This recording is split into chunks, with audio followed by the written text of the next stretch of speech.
3.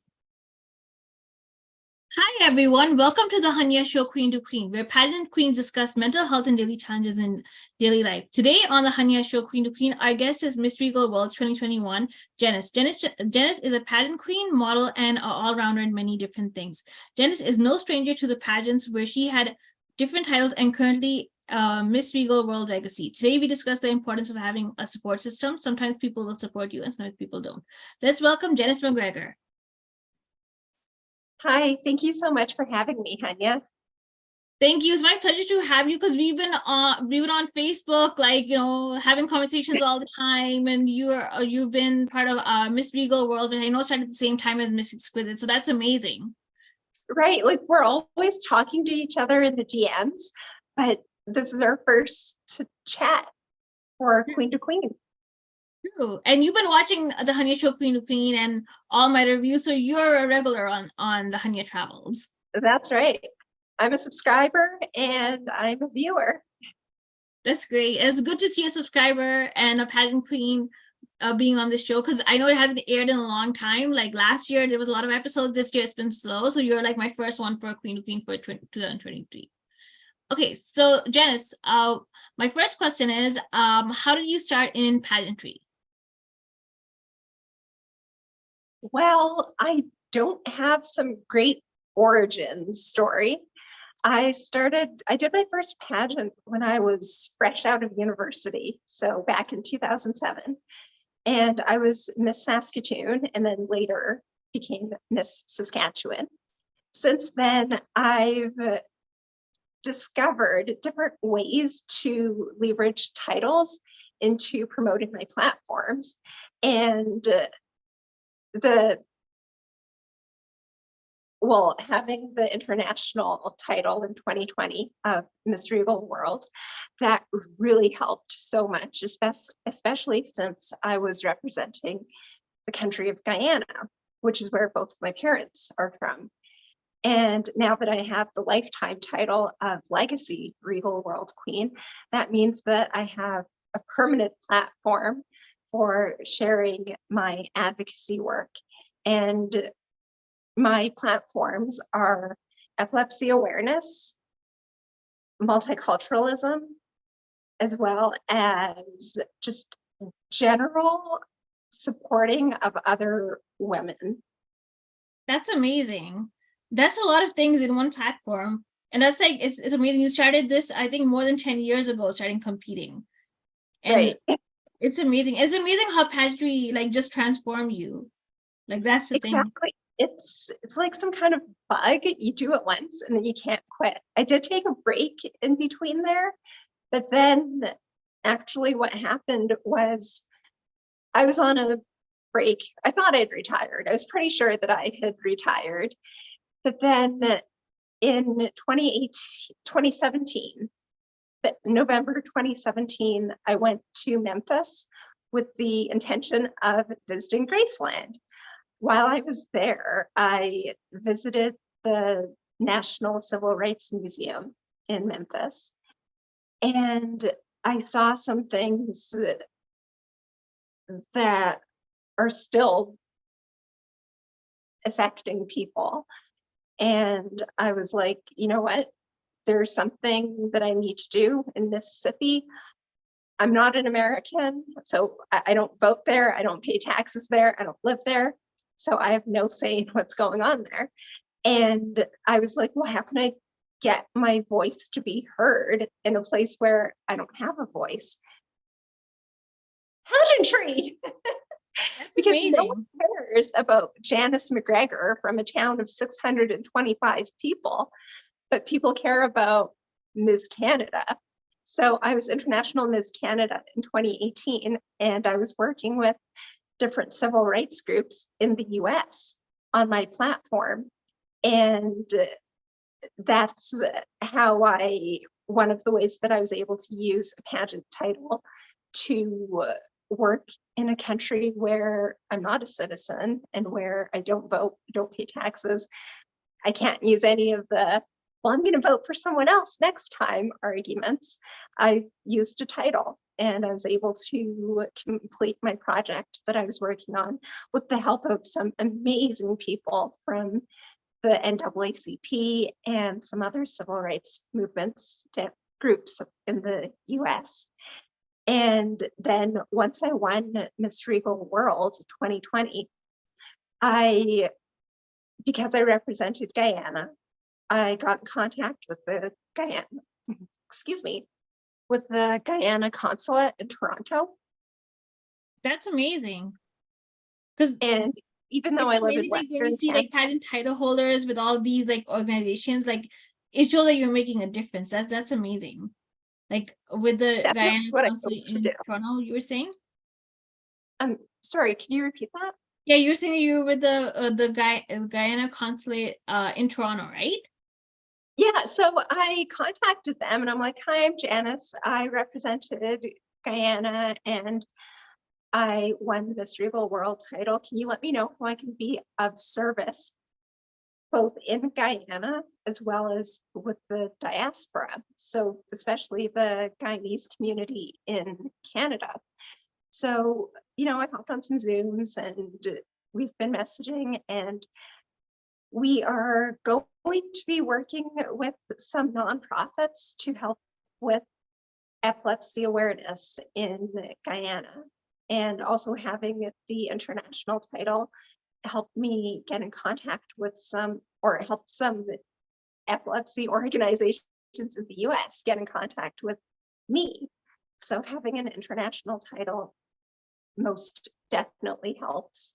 But even when I just had national level titles, I was able to become an ambassador for various epilepsy organizations in the US. But that's amazing. I would love to be ambassador for my cause, like for the patents I've been in. That would be like amazing. But I don't know how you get there, but it's amazing how you use your title to get your voice in there. And Janice, you know what? We'll be in contact in the DMs, and yeah, let me know about that. Definitely, I want to know, because it's like I've seen the part of where you get out there and you do community service. Now I want to see the part that how you get there as ambassador. Like I think like that's like, because it's just like pageantry opens up to you for great opportunities. Right. So part of it is contacting the people. So I'm the one who looked up Guyana consulate in Canada. I wasn't sure if it was going to be in Toronto or Ottawa or where, but I contacted them. But with some epilepsy organizations, they contacted me first. Oh, so that's amazing. It goes both ways. That's an accomplishment. So Janice, my second question is, as a pageant competitor, how was your support system there for you and also in your career? Oh, that's a really good question. I have one support system for pageants and one support system for career and another support system for relationships. It's basically like a Venn diagram, and there is an overlap in the middle with a few select people who I can trust in all parts of those. But I find that even with the most well-meaning and helpful people, they might be great for a pageant support system, but maybe not for career, or someone who is great for a career support system might not be best for personal relationships.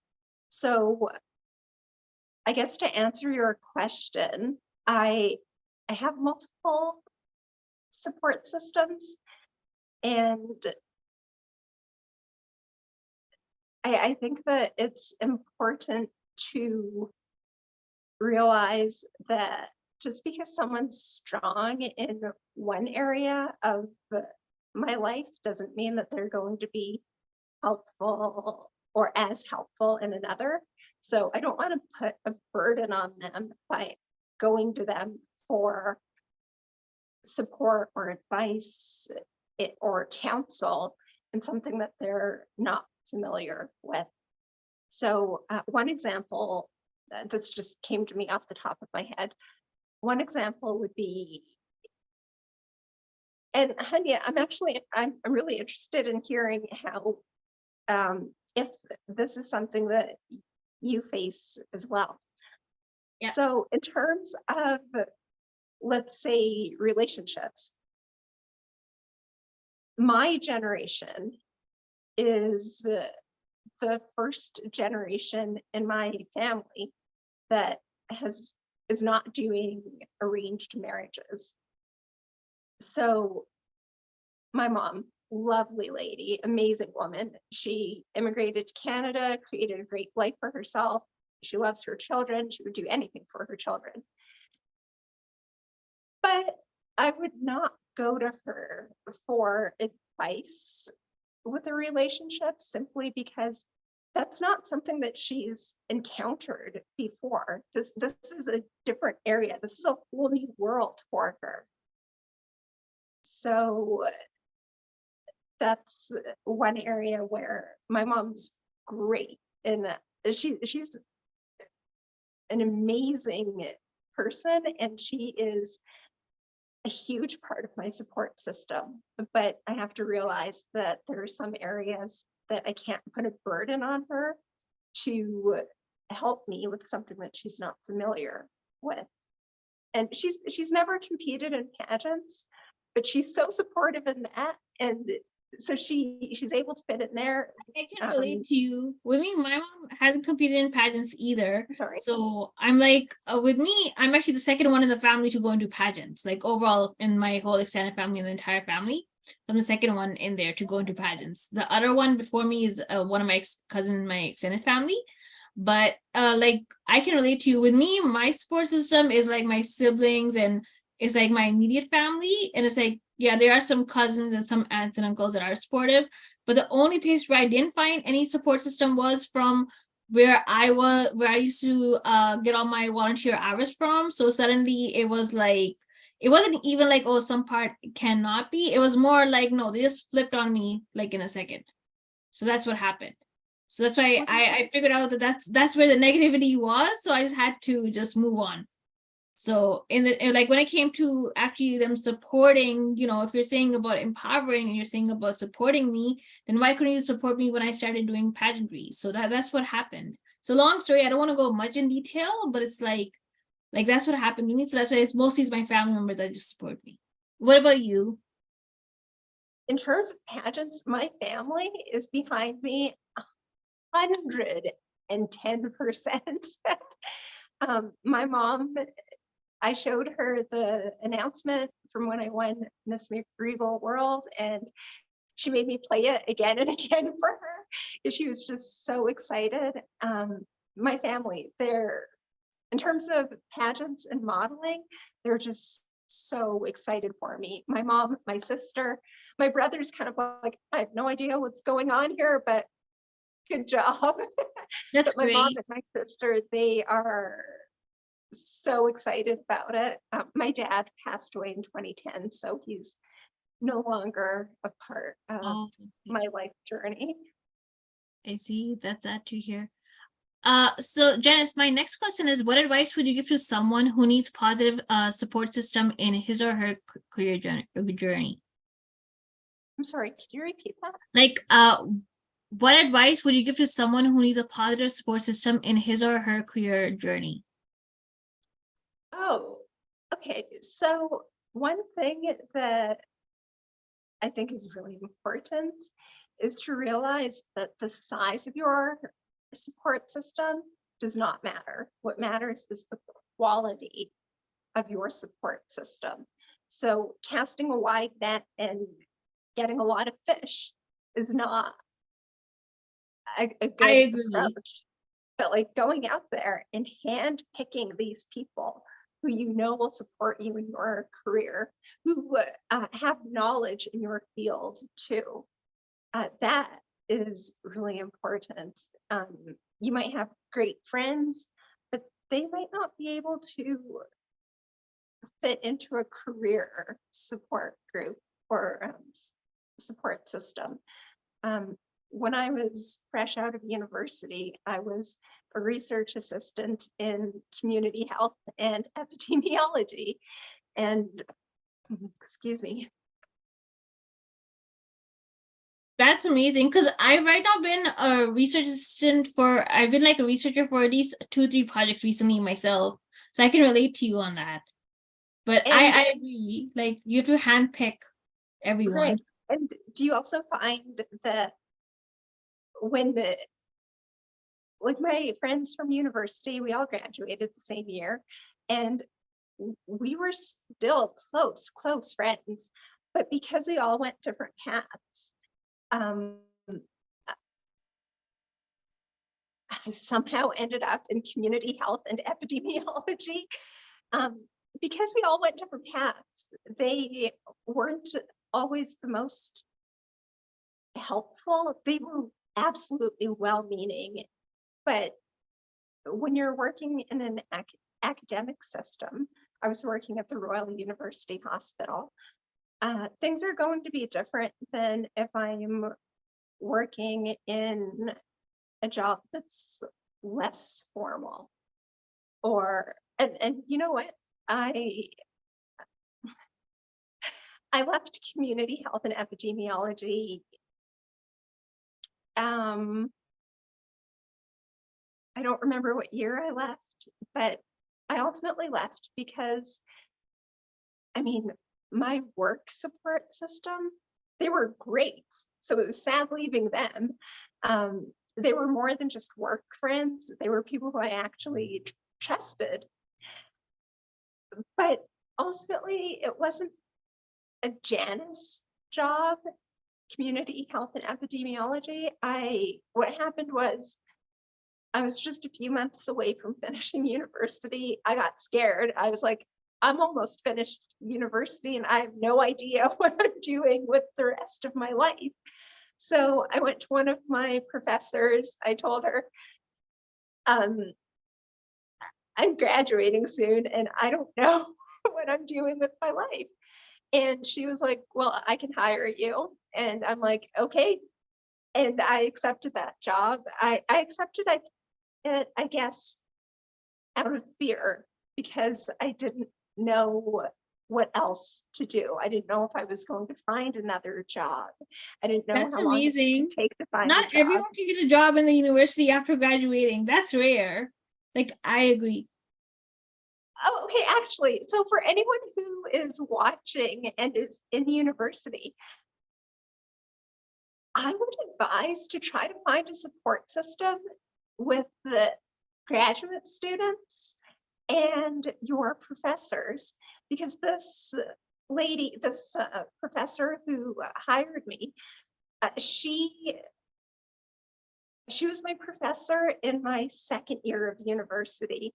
And, you know, I went to her 2 years later and she remembered me. And it was because she and I, well, I did really well in her class for one thing, but she and I, we would talk outside of class. And actually my English professor for my first year of university, so that was in 2002, okay.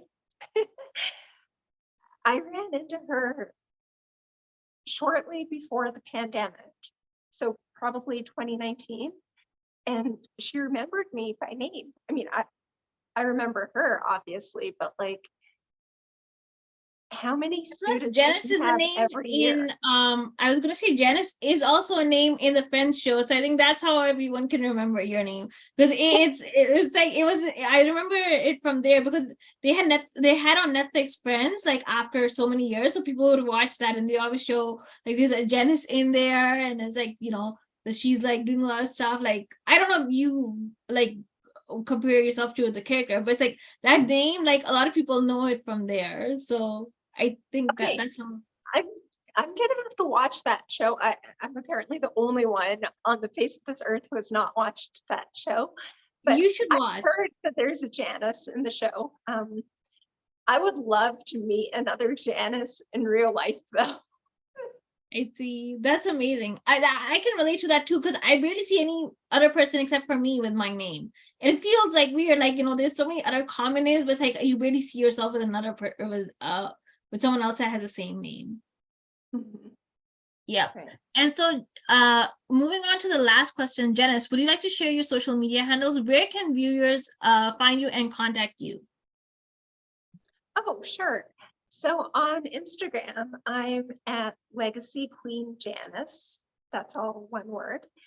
And on Facebook, I'm just Janice MacGregor. I have a public page there where everyone's invited to follow me.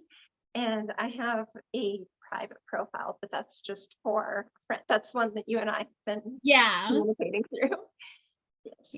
That's amazing. Also, I'm now on Cameo. So if anyone has a special greeting that they would like to send to a loved one or to themselves, then I would be happy to record that message for you. That's amazing. Okay, to all the viewers, so be sure to follow Janice on Legacy Queen Janice, and on Facebook as well. That goes by Janice MacGregor. And be sure to tune into HunyahTravels, and be sure to follow HunyahTravels, and be sure to see the next episode of the Hunyah Show, Queen of Queens. So bye, everyone. Bye. Thank you for having me, Hunyah. Thank you. 3. Okay, so you could ask me now. Okay, Hunyah, I have a question for you. Mm-hmm. And I guess this relates back to having multiple support systems. So I know that with me, I'm fairly relatively conservative in the way that in terms of what I choose to engage in and not to engage in. And when it comes to pageants, I have competed in pageants that have a swimwear competition.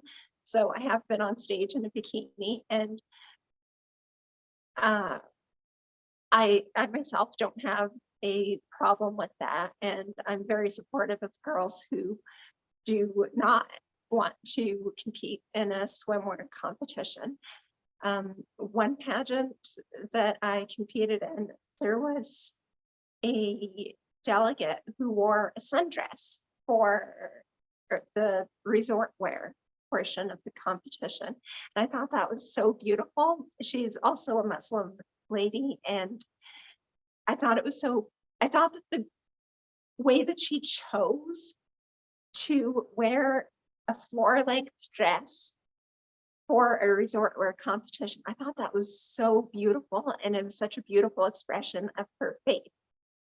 So my question for you, Hunyah, is, do you ever have people who do not appreciate the beauty in your modesty? Because I know that. Yeah, I've had that before. I've had that. I've experienced that. That's why, like, when I was saying about flipping out, like that's when I had like 2 or 3 people I thought they were in my support system, but when I started doing pageantry, they just went and they just turned against me. And I don't know, they got jealous and stuff. So that's where they didn't appreciate how modest I was, because I have done swimsuit virtual pageants one as well. Like I've done Miss Elegance World earlier, and I've done Miss Homeland International. And my swimsuit was completely covered, but even on that, like the few people which I expected support system from, they just like, it's the lady that I told you about. So she just like got even more jealous and started to make a rumor out of that that I was not dressed properly, when really I was completely covered. I saw you competing in Homeland, and you were very modest. You were covered. I was like fully covered, because it's like there is like due to what I know, there's like Muslim women who do like are in 2-piece. So it's not like that. There's some women that are like fully covered. So I was like fully covered. Kind of, if I was to wear a swimsuit, I was to do that, like it wouldn't be considered as a good thing for me. But it's like there is like Muslim women who do dress like that. So that's why I just like dressed in like, I was like fully covered for that. But even on that, I only like, it was only 1-2 people, but my mom was like, it's fine. So that's why I was okay with that. Anything else you want to ask me? Well, I know that you're Muslim, and I have some extended family members who are also Muslim. Myself, my family, we're Christian. So I was just, the question just came to my mind. Like, I was wondering about how your support system intersects with pageantry. Because both of us, you and I both, even though we're different religions, we both have this interesting intersection of being from a different culture. I say that I live a bicultural life. I was born in Canada, but my family is from Guyana. So I was raised in Guyanese culture, like in terms of language and food and stuff like that. I know what you mean. Yeah, there is some people I know they're like very, very conservative. With me, my family, we're not that conservative. We're like more modern. So it's like the only one or two people, like they were mostly like family friends and colleagues. Only they were the most conservative one, like even now. So that's why like I just didn't count them at all. Because of the way how the lady got jealous of me for like no reason, started creating problems. So I didn't count her at all. I could have counted her if she was a bit supportive, but she sounded like completely like a conservative person. And with her, she isn't even Muslim. That's the thing. So with her, she's like I think like Hindu or something, or she's Indian. So so she was like that. And my extended family and my immediate family, like we were very modern, so we decided to ignore her because she was just causing in the negative things in there. So that's what happened. And then other than that, like there is like some of my aunts who do wear like hijab and stuff, but they are like that, but they don't like always wear it, like they don't always wear the scarf. So that's why I know like how to like I know like they would always support me in whatever I do. They're like, you know what, it's our choice to wear the scarf if you like to, but it's your choice and do whatever you want. So they're totally okay with it. Oh, that's awesome. That's awesome. Okay, that's great. Okay then. Do you want to stop the interview or should we just go on, or you have one more question? I'm just really fascinated with how, because I admire the way that you practice your religion while also engaging in pageants. And the thing is that when I've seen you compete in a swimwear competition and you're dressed more modestly, I know that's a choice. You're not forced to do that. Islam isn't forcing anything on you. That's the thing. And I've seen the Muslim girls compete wearing burkinis. So like a swimsuit that completely covered. And again, that's not something that's forced on them. That's their choice. So I was wondering if you've ever perceived people if you've ever encountered people who just see you as blindlessly following a religion or not thinking on your own, just following these rules, or maybe they think that your parents are forcing you to do certain things. Yeah, I've heard that before. Like I used to wear like a scarf for like 2 years in high school because I had self-esteem issues, right? So people would think like I'm really religious, but really I was wearing it because the thing is like I just like I just, it was like some kind of a thing, or I forgot the reason. So I just wore it. It made me feel good. But then later on, I was like, you know what? No, now I just want to like, you know, I worked for 2 years. Now I want to be without it. So that's how I went. But like people did think I was like really religious and stuff. But I'm just telling them what I know. But I wouldn't portray religion in like a wrong sense. I would do it in an encouraging way, in a way that people think like it's positive. So I've gotten that before. Okay. Well, I'm sorry that people have tried to kind of compartmentalize you to fit into their idea of what Islam is, when obviously they don't understand it. Yeah, it's like there's your choice to dress like that. And there's some people that are very, very modern. That's the thing. But the thing is, like, when it comes to like the Eid that we have, it's like when it comes to like the Eid period, that's the one time when everyone is like, okay, we have to do it. That usually no one like really focuses that much on anything. Like that's how it is. Right. Okay, then